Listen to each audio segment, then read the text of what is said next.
morning, everyone. Am I audible? Yes, sir. Good morning, sir. Good morning. Good morning, sir. Good morning. Good morning, sir. Good morning.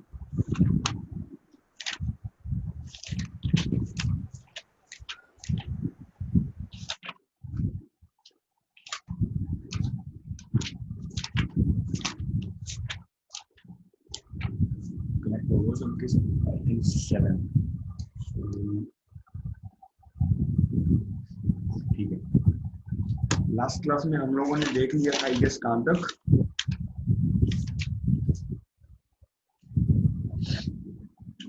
We have studied. I think transmission line complete हो गया था हम लोगों का. Am I right? Yes, sir. Transmission line में देखो अभी आप लोगों का सिलेबस में आपको ये दिखा देता हूँ.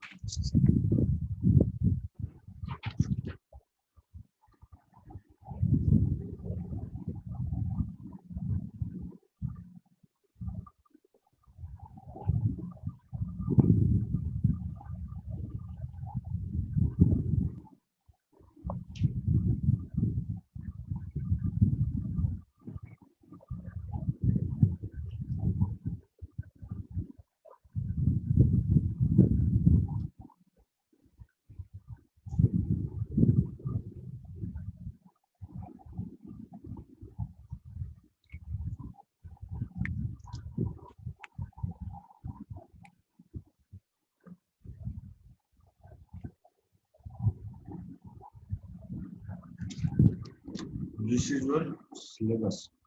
Okay. So ट्रांसमिशन लाइन में अगर आप देखोगे आपके इक्वेशन वोल्टेज एंड लाइन की हमने सबसे पहले फाइंड आउट किया था propagation constant, characteristic impedance, reflection coefficient, VSWR, impedance transformation और lossless and low lossless line power transfer कैसे होती है ये मैंने आपको मेथड बताया था, याद है ना कि स्विच वाला कि सब जब हम स्विच को ऑन करते हैं तो कैसे पावर ट्रांसफर हो रही है from source to transmission line. Remember that method सबको याद है कि जब मैंने बताया था कि स्विच जब ऑन करते हैं तो इनर कंडक्टर होता है that is more positive as compared to outer conductor. So current flow Yes, sir. And correspondingly current के साथ एक magnetic field and electric field भी जनरेट हो जाता है. ओके, स्मिथ चार्ट एक बार के लिए आप छोड़ दो. एडमिटेंस स्मिथ चार्ट फिर से वही स्मिथ चार्ट है तो एक बार के लिए अपन जाने देते हैं. Application impedance matching use transmission line section as circuit element. ये वाला याद है किसी को सर्किट एलिमेंट? क्योंकि मैंने आप लोगों को बताया था कि जब λ/4 होता है तो कहीं पे क्या काम करता है, जैसे एज ए इंडक्टर काम करता है, कहीं पे एज ए कंडक्टर काम करता है, कहीं पे एज ए कैपेसिटेंस काम करता है, कहीं पे आर एलसी का सीरीज कॉम्बिनेशन होता है, कहीं पे एलसी का पैरेलल कॉम्बिनेशन होता है. ये सब बताया था ना मैंने. L = 0, λ/2, λ/4, λ/8, 3/λ/8 ये सब वैल्यू लेके आप लोगों को मैंने बताया था. तो आपका अगर इस चैप्टर में देखो तो क्या बचा है, सिर्फ दिस वन स्मिथ चार्ट.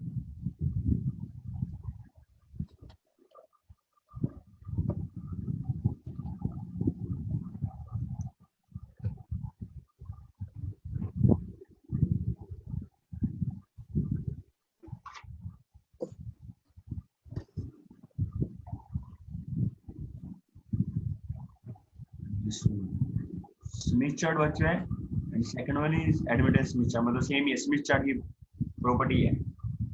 सिर्फ आपका सिलेबस में मतलब इस चैप्टर में ये वाला बचा. अगर इस चैप्टर की बात करो मैक्सवेल इक्वेशन तो कंप्लीट हो गया आप लोगों का I guess. So this one is also completed. आप लोगों का नेक्स्ट वन है that is uniform plane wave. आज स्टार्ट करते हैं हम लोग uniform plane wave.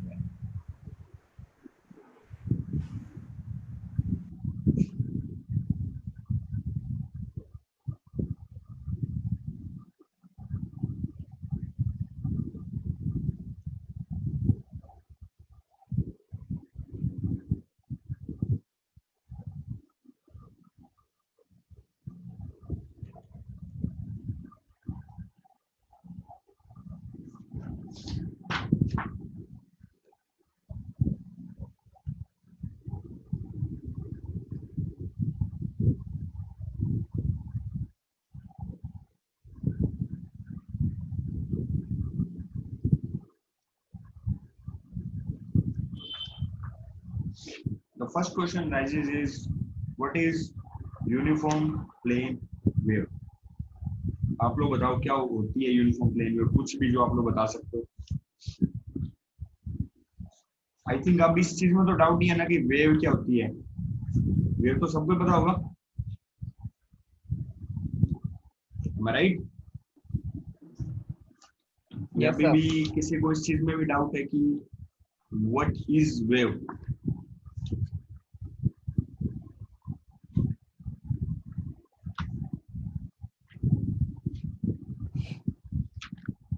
No doubt, बताओ यूनिफॉर्म प्लेन वेव क्या हो सकता है, कुछ आइडिया?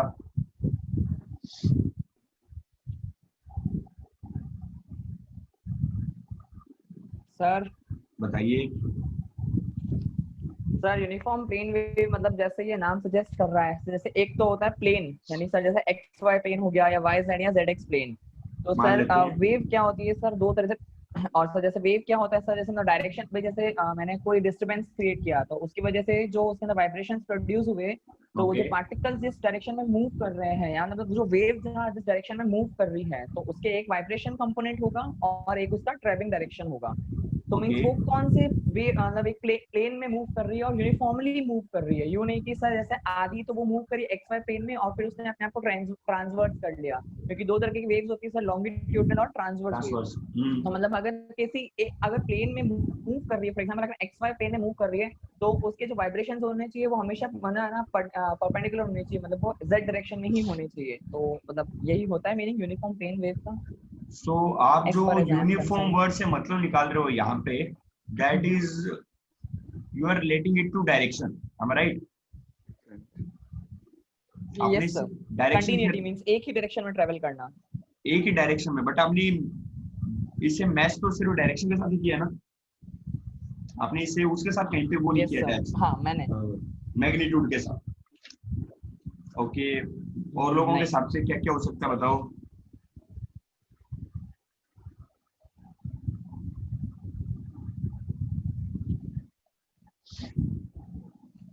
बाकी लोग कुछ तुक्का ही मार दो, कम से कम मुझे लगे सर कि आप लोग you are involving in this class.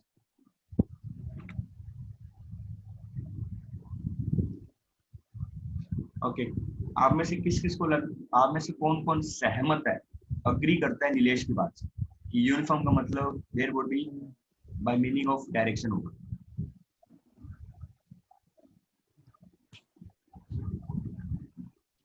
Sir मैं एग्री नहीं हूँ नीलेश से।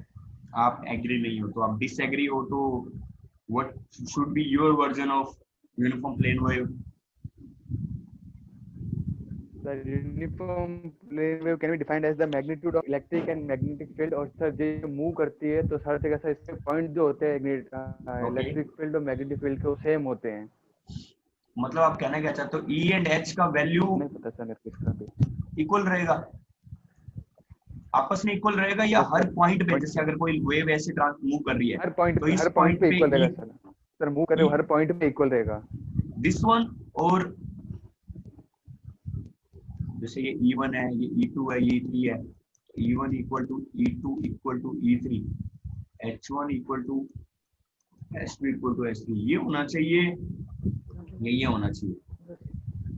डाउट तो ये भी उठता है ना कि अगर इक्वल होना चाहिए, क्योंकि इक्वल दो चीजें अगर आप बात कर रहे हो तो हो सकता है कि आप बात कर रहे हो कि एक ही चीज खुद के साथ इक्वल है हर पॉइंट पे, और दूसरी पॉइंट ये भी उठता है कि नहीं सर ये भी इवन सर हर यस यस जो सर अलग अलग पॉइंट है सर, जैसे E1 E2 E3, तो सर यस, वो पॉइंट पे E1 की वैल्यू और H1 की वैल्यू सेम होगी।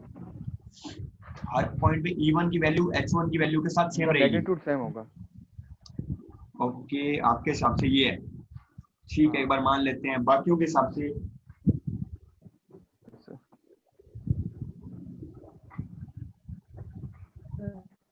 यस बताइए।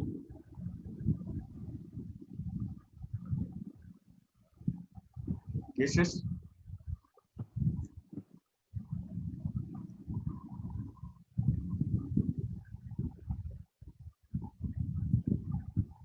बाकी लोग को क्या लगता है कि या तो नीलेश सही है या फिर आशु सही है, दोनों सही नहीं है?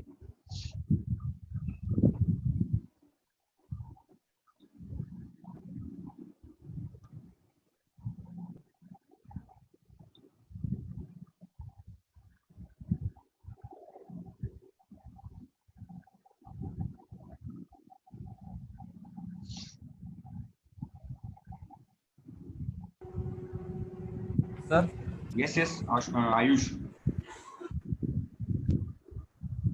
सर जैसे अपन एक साइन वेव कंसीडर करते हैं, ठीक है। सर उसमें जैसे साइन वेव पॉजिटिव डायरेक्शन में मूव कर रही है, तो सर एक पॉइंट पे जो ई की वैल्यू होगी, ओके थोड़ा आगे चलने के बाद, थोड़ा आगे जैसे अपन नीचे की साइड आ गए, तो उसी पॉइंट उस दूसरे पॉइंट पे भी ई की वही वैल्यू होनी चाहिए। मतलब आप ये वाला बोल रहे हो कि ई है वो पूरी वेव में कांस्टेंट रहेगा, आप ये कहना चाह रहे हो यस सर, कि अगर ये E1 पॉइंट मानते हैं और ये अगर E2 पॉइंट मानते हैं, तो आपके हिसाब से E1 should be equal to E2 होना चाहिए, यस सर, ये कहना चाह रहे हो?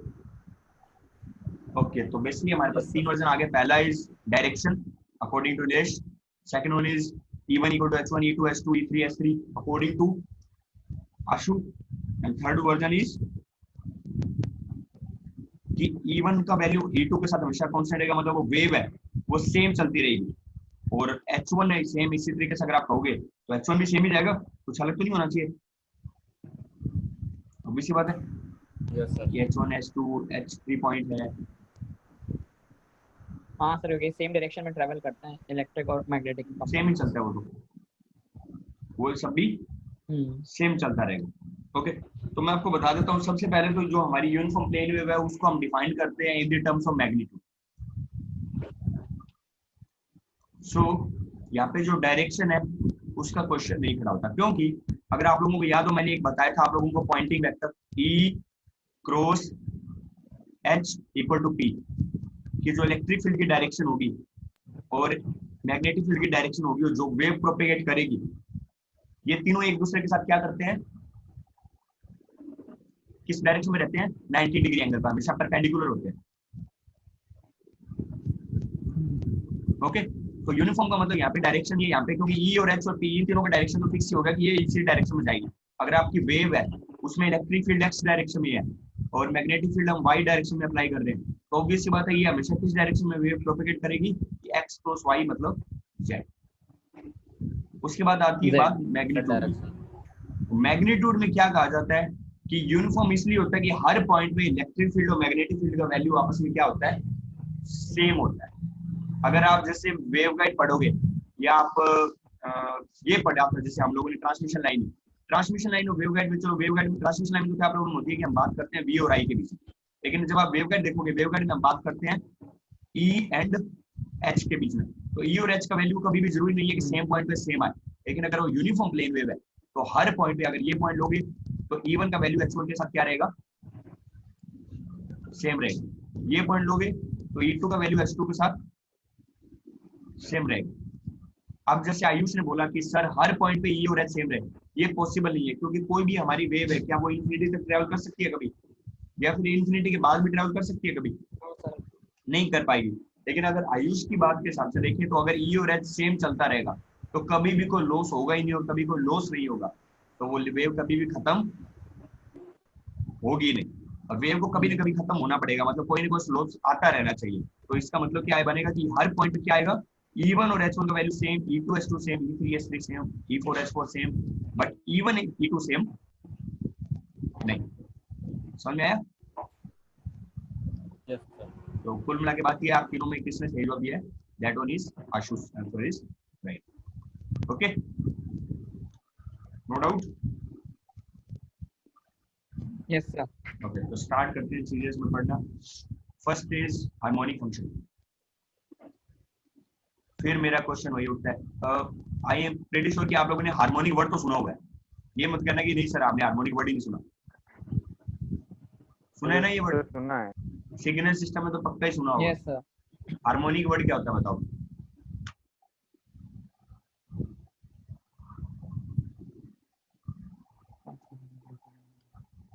सिग्नल सिस्टम छोड़ो, आपने तो ये वर्ड आई थिंक एनालॉग में भी सुना होगा, कई जगह सुना होगा बेसिकली, मेरा कहने मतलब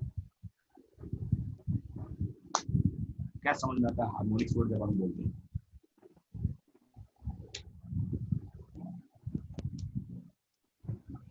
क्लू के लिए मैं आपको एक वर्ड बता देता हूँ, फंडामेंटल वर्ड एक होता है ना,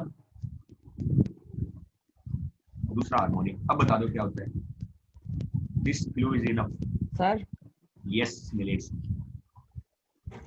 सर मुझे एग्जैक्ट वर्डिंग्स तो याद नहीं आ रहे इसका कोई क्या बात नहीं, था, बट कोई जैसे बात आपने एक क्लू दिया है, फंडामेंटल दिया है और दूसरा है हार्मोनिक्स। हम्म, तो सर एक बार हमने ऐसे कुछ पढ़ा हुआ, जैसे सर वो first harmonic, second harmonic, third harmonic होते थे, मतलब ओके जैसे ओके, अगर कोई एक सैंपल लिया तो ठीक है। सैंपल की जो फंडामेंटल वैल्यूज हैं वो तो कहीं ना कहीं कांस्टेंट रहती है, लेकिन है ना कुछ एट्यूएशन सा नहीं कम होता जाना जाता है। जैसे ये हार्मोनिक फर्स्ट है, ये हार्मोनिक सेकंड रहेगी। मतलब सर जैसे अपन एफएचएम पढ़ा करते थे सर 12th क्लास के अंदर, एक्चुअली पता जैसे सर जो रिलेशन क्या है? वाइब्रेशंस, ट्यूनिंग फॉर्क की वाइब्रेशंस होती थी। जी ठीक है, सर। ओके ओके, बोलो, बोलते रहो, बोलो आप, कोई नहीं। सर वो जैसे ट्यूनिंग फॉर्क की हम वाइब्रेशन से चेक किया करते थे रेजोनेंस के अंदर, तो उसके अंदर एसएचएम हुआ ज्यादा, मतलब सो ना थोड़ा थोड़ा डिक्रीज होता चला जाता था सर। तो हम बोलते थे भाई ये फर्स्ट हार्मोनिक्स में इतना आया, सेकंड हार्मोनिक्स में इतना आया। एक्चुअली सर बात तो एग्जैक्ट वही है ना डेफिनेशन याद नहीं आ नीलेश, रही है। आप मुझे क्या कर रहे हो पता है? You are telling me the effect of harmonic, मैं आपसे पूछ रहा हूँ हार्मोनिक क्या होता है। ठीक है, आप वही तो पहुंच याद गए नहीं आ इफेक्ट रहा। पीरियोडिक तक। मोशन। अभी क्वेश्चन तो मेरा यही है कि हार्मोनिक क्या होता हेलो, है। हेलो, यस सिंपल आशु। Periodic motion. Simple simple periodic simple periodic simple motion. Periodic motion. Periodic motion. Yes sir. Periodic motion ठीक है, बोल सकते हैं, बट क्या इससे समझ में आ जाएगा सामने वाले को कि आप कहना क्या चाह रहे हो? इंटरवल से सेम रहता है, हर पीरियड के बाद सर वो वेव रिपीट हो रही है।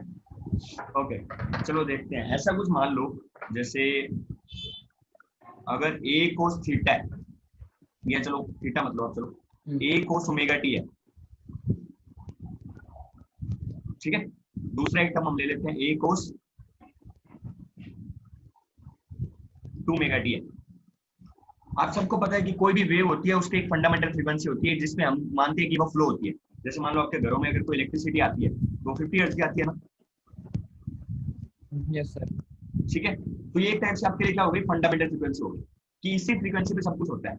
लेकिन अगर उस फ्रीक्वेंसी को 50 को बढ़ा के अपन अगर 100 कर दें, तो क्या मैं कह सकता हूँ कि यहाँ पे एफ था, यहाँ पे कितना हो गया 2f, 150 कर दोगे तो 3f। तो ये जो 2f कर दिया, ये क्या है आपके पास, अपने पास क्या है, हार्मोनिक है। मतलब जो हमारी फंडामेंटल फ्रीक्वेंसी है उसका मल्टीपल करते जाओ, या जैसे कि आशु ने बोला पीरियोडिक लेते जाओ। जैसे ये पीरियोडिक फंक्शन होता है ना, कोस ओमेगा टी या साइन ओमेगा टी, ये पीरियोडिक फंक्शन है। ओमेगा इक्वल टू 2 पाई के बाद, मतलब 2 पाई इसके टाइम पीरियड के बाद वो क्या होता जाता है, सेम वैल्यू आती जाती है। जैसे ऐसा फंक्शन होता है साइन का, आपको याद होगा। तो ये इसका पीरियड है 2 पाई। तो 2 पाई के बाद क्या होता है, ये कन्वर्ट होता जाता है, सेम आता रहता है। तो ये आपकी क्या फंडामेंटल फ्रीक्वेंसी ओमेगा, अगर अपन बात करें, और ओमेगा की जगह अगर आपने 2 ओमेगा ले लिया तो वो क्या हो जाएगी, इसका फर्स्ट हार्मोनिक। उसके बाद अगर आप 3 ओमेगा टी ले लोगे तो सेकंड हार्मोनिक। ऐसे ही क्या होते रहते हैं, हार्मोनिक चलते रहते हैं। मतलब आप फ्रीक्वेंसी के टर्म में अगर वैल्यू को चेंज कर रहे हो तो क्या हो जाएगा आपका हार्मोनिक। समझ में आया? ओके, तो आप लोग ये नोट्स अभी मैंने अपलोड नहीं किया तो थोड़ा थोड़ा लिखते रहे ना। ओके ओके, तो पहली जैसे है कि अगर हार्मोनिक फंक्शन की बात करें अपन, हार्मोनिक फंक्शन, ठीक है। तो हार्मोनिक फंक्शन को हम क्या कह सकते हैं कि they are two dimensional quantities having 3 general format. कोई भी हार्मोनिक चीज है उसके 3 जनरल फॉर्मेट हम लोग लेते हैं। पहला होता है, याद रखना, ए साइन थीटा। दूसरा हम लोग लिख देते हैं ए कोस थीटा। और तीसरा कोई मुझे बताएगा आप लोगों में से क्या लिखना, क्या लिखते हैं? ए टेन थीटा मत बोलना प्लीज आप लोग, ए ई की पावर जे थीटा। ये सब पढ़े हो ना, क्या नाम है, सिग्नल सिस्टम में Fourier transform, Fourier series, Fourier series पढ़ा है ना ट्रांसफॉर्म, इसमें सिग्नल सिस्टम में। वहां पे भी अगर आप देखोगे क्या हम जो लिखा है, सीरीज, 3 जनरल, क्या क्या चीज, फोरियर हैविंग सीरीज, 3 जनरल आगे। Having 3 general format. तो ये 3 फॉर्मेट होते हैं, साइन थीटा, कोस थीटा, जे थीटा। तो ये पहला है, इसको अपन क्या बोल देंगे, ऑब्वियस बात है, ट्रिग्नोमेट्रिक टाइप का। ये trigonometric, and this one as you know exponential.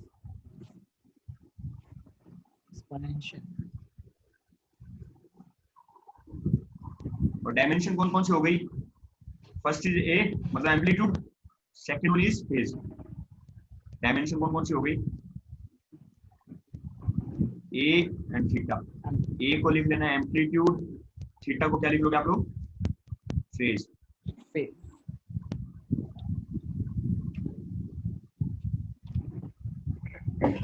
Okay, लिख लिया आप लोगों ने ये?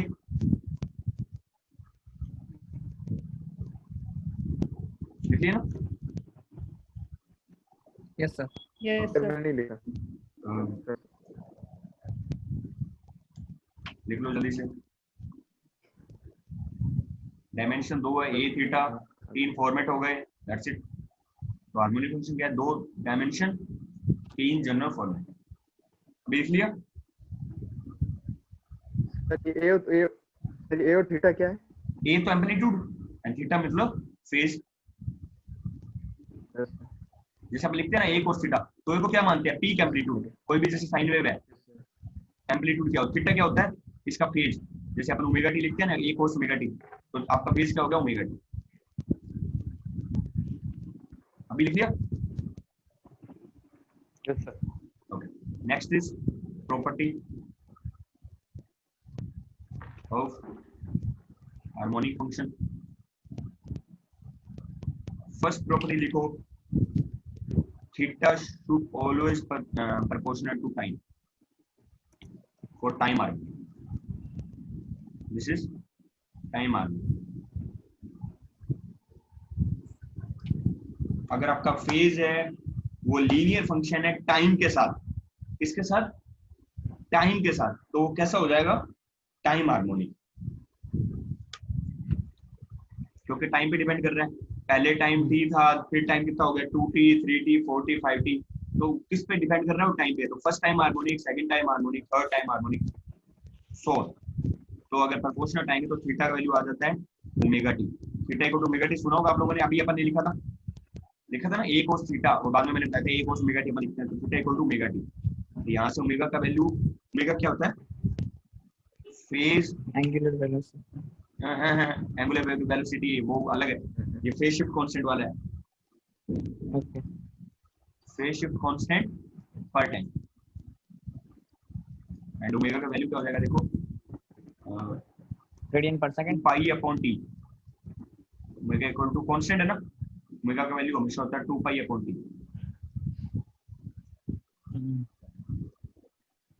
और इसकी यूनिट होती है रेडियन पर सेकंड।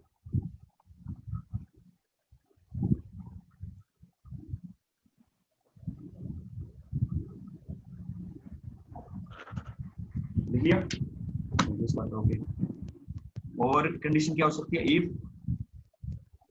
अपन जो कोई भी वेव लेते हैं वो क्या क्या फंक्शन होता है? टाइम एंड दूसरा फंक्शन आप लोग शुरू से पढ़ते आ रहे हो, बताओ। इलेक्ट्रोमैग्नेटिक वेव या तो टाइम का फंक्शन हो सकती है या फिर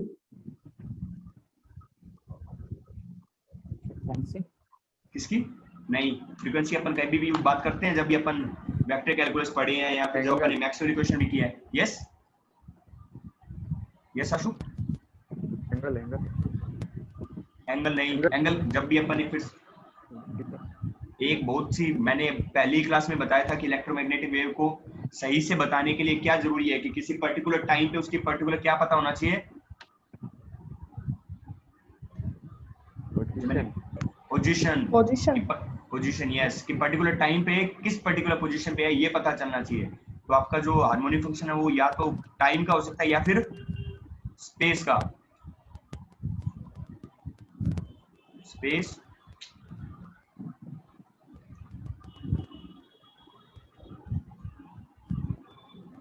हार्मोनिक। ओके, तो यहाँ से थीटा का वैल्यू क्या आ जाता है? Beta Z constant. बीटा यहाँ पे क्या लिखो? फेज शिफ्ट कांस्टेंट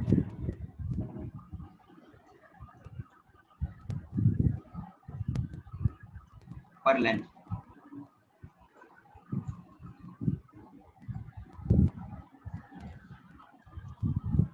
बीटा का वैल्यू क्या होता है? 2 पाई अपॉन लैम्डा। यूनिट क्या हो गई?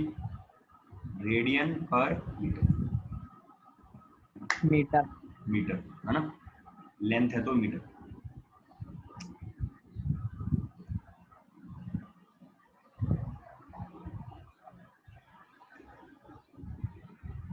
लिख लिया?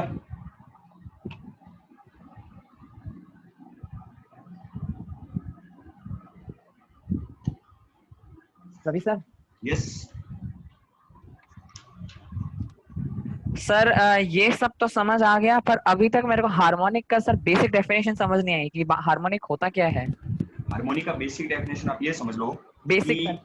बेसिक हाँ सर। मतलब जो पर्टिकुलर डेफिनेशन तो मैं नहीं बता सकता, मुझे भी नहीं पता कैसे बोलेंगे इसे एग्जैक्टली, बट मैं समझा सकता हूँ कि क्या है जी जी। कि अपन कोई भी हाँ सर, फंडामेंटल वही फ्रीक्वेंसी वही। लेते हैं, कोई भी आपको डेफिनेशन पूछना है या वे ठीक ऑफ है। अंडरस्टैंडिंग समझना है? नहीं सर, वे ऑफ अंडरस्टैंडिंग समझना है। मेरे को हाँ, किसी को समझाना पड़े तो मैं कैसे समझाऊंगा सर। आप यही पूछना चाह रहे हो ना, अगर आपको किसी को समझाना पड़े तो आप कैसे समझाओगे? That's what you want to know ना? हाँ sir. Okay yes yes yes sir. ठीक है, देखो अभी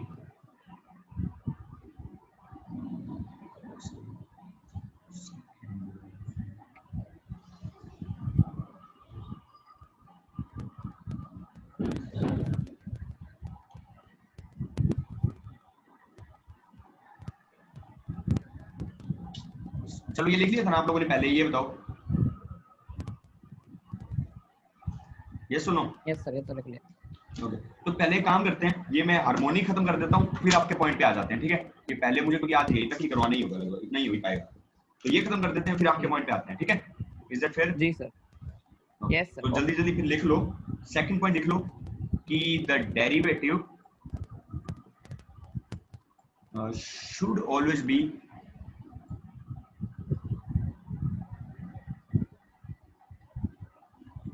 back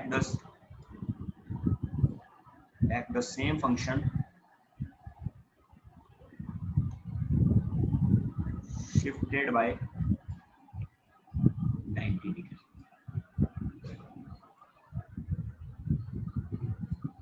नाइन्टी डिग्री का ऑर्थोगोनल फंक्शन बोलते हैं, ये लिखो जल्दी से आप लोग।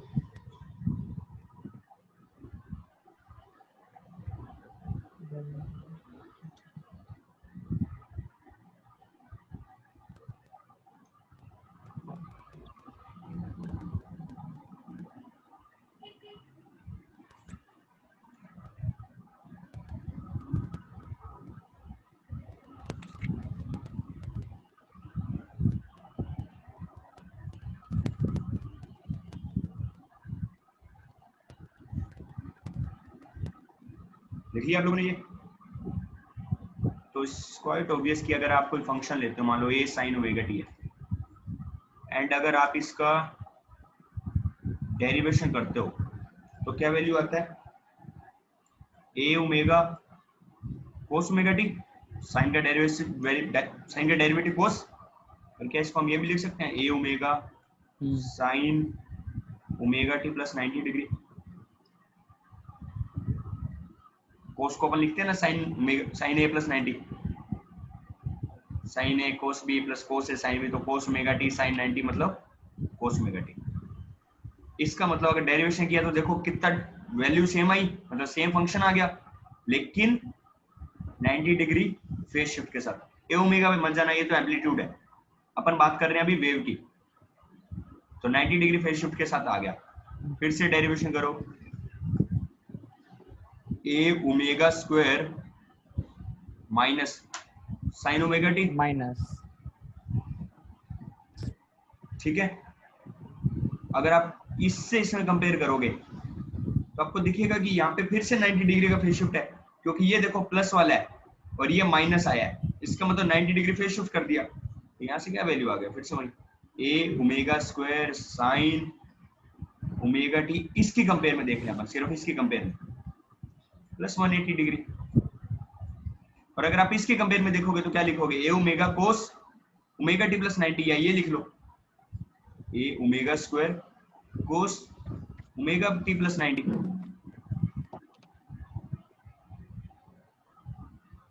सही कह रहा हूं? तो अगर आप देखोगे ना, जब भी आप डेरिवेशन कर रहे हो, आपका जो फंक्शन आ रहा है वो 90 डिग्री ऑर्थोगोनल आ रहा है, 90 डिग्री का फेज शिफ्ट आ रहा है और आपको फंक्शन मिलता जा रहा है। ये माइनस प्लस पे मत जाना, ये कुछ शो नहीं करता है, इसका बस इतना होता है कि मैग्नीट्यूड चेंज हो रहा है। तो ये जब जब आप डेरिवेशन करोगे ये आपको 90 डिग्री का फेज शिफ्ट देता जाएगा। ओके, अगर आप e की पावर में देखना चाहो तो भी आ जाएगा, a e की power j omega t, theta को अपने ओमेगा टी लिख दिया, d बाई डी टी करो a ओमेगा e की पावर j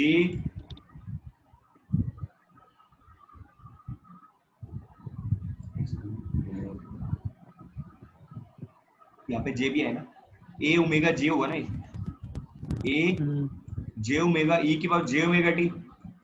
और जब भी किसी फंक्शन के बाहर याद रखना j लगता है तो इसका मतलब होता है कि वो 90 डिग्री का क्या प्रोवाइड कर रहा है, फेज शिफ्ट प्रोवाइड कर रहा है। Phase shift. तो यहाँ पे इसका दूसरा मतलब क्या लिख सकते हो आप, a ओमेगा e की power j omega t plus e की power j omega t plus 90।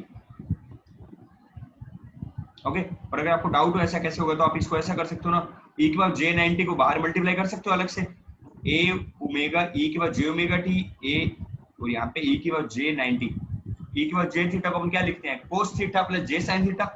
याद है सबको, e की पावर j थीटा को cos theta plus j sin theta, 90 लोगे तो cos 90 0, j sin 90 मतलब j, तो यहाँ से क्या वैल्यू आ जाता है, देखो j ही आ जाता है जो कि बाहर भी लगा हुआ है। ओके, तो जब भी j बाहर आ जाए इसका मतलब वो 90 डिग्री का क्या दे रहा है, फेज शिफ्ट। दोबारा डेरिवेशन करोगे क्या आ जाएगा, देखो a इसी का ही कर लो, a omega square j square e की power j omega t, j square का मतलब कितना आ गया 180 टोटल, और अगर इसके कंपेयर में देखोगे तो फिर से 90 आ गया क्योंकि मल्टीप्लाई j हो गया ना, तो क्या हो जाएगा a ओमेगा स्क्वायर e की power j omega t plus 180। तो इस तरीके से जब भी देखोगे आप डेरिवेशन होता जाएगा, मतलब 180 का 180 नहीं 90 डिग्री का क्या आता रहेगा, फेज शिफ्ट आता रहेगा। Okay, any doubt? No sir. पक्का? No sir. Okay, and last point लिख लो, that is all harmonics obey the general rule that their second order derivative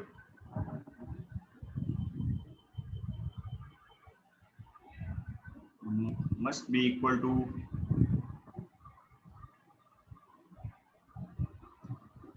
must back the same function। मतलब d square minus m square should be equal to 0। ये देख लो, ये मैं बता देता हूँ क्या, आई थिंक वैसे आप, और ये भी हो सकता है, और d square plus m square equal to 0, कोई कुछ भी हो सकता है दोनों से। एग्जांपल में जैसे y इक्वल टू मान लो क्या है, साइन x है, इसका d कितना होगा, d मतलब first derivative, that would be sine का cos x, cos और दूसरा derivative minus minus sine x। देखो अगर इन दोनों को ऐड करोगे d square plus this one, कितना वैल्यू आ गया, minus sine x plus cos x equal to, कि सेकंड जो डेरिवेटिव है वो क्या वैल्यू दे देना चाहिए आपको, फिर से फर्स्ट के जैसा वैल्यू दे देना चाहिए। मैग्नीट्यूड अलग हो सकता है, जैसे अगर अपन एग्जांपल ले, y का वैल्यू मान लो साइन x ना लेके आप साइन mx ले लेते, तो y डैश कितना हो गया m cos mx, और y डबल डैश कितना हो गया m square sine mx minus, minus अभी देख लो y double dash plus m square y equal to 0। मतलब फॉर्मेट वैसा ही होना चाहिए, वेव वैसी आ जानी चाहिए, मैग्नीट्यूड कैन बी डिफरेंट। समझ में आया क्या किया अपन ने?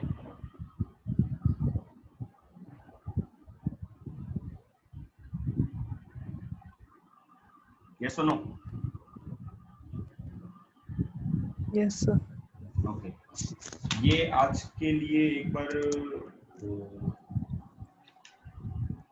हाँ नेक्स्ट इसमें बाद में देखेंगे। चलो अभी आते हैं क्वेश्चन किसके,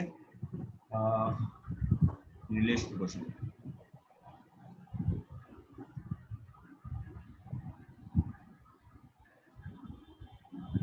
नीलेश आप मुझे एक बार वो बताओ, डिस्टोर्शन किस चीज को बोलते हैं अपन? डिस्टॉर्शन सर, यस, अपन ने सिंपली माइक्रोवेव वर्ड में तो disturbance disturbance, no I don't agree, कुछ और डिस्टरबेंस बताओ। Created sir. डिस्टरबेंस का क्या मतलब, अब ये बताओ फिर। डिस्टरबेंस तो बहुत टाइप का हो सकता है। सर कोई नॉर्मल वर्क करा जा रहा था और उसके अंदर कोई बाहर से आउटर फैक्टर्स ने कुछ पर्टर्बेशंस किया, उसकी वजह से एक डिस्टरबेंस हो सेकंड, गया। एनालॉग, अपन लोग पढ़ते हैं एनालॉग सर्किट, एनालॉग में डिस्टोर्शन किस चीज को यस सर। बोलते हैं? एंड लेट अलोन एनालॉग, अपन लोगों ने इलेक्ट्रोमैग्नेटिक वेव में जिस दिन अपन ने लॉसलेस एंड डिस्टोर्शनलेस लाइन पढ़ी थी, उसमें मैंने डिस्टोर्शन किस चीज को बताया था? Sir sorry but I was not there in that class. Okay, you were not there. Okay, कोई और बताना चाहेगा Yes, डिस्टोर्शन sir. किस चीज को बताया था मैंने? आयुष, साक्षी, बहुत लोग हो आप लोग अभी, आशु, कौन कौन हो बताओ।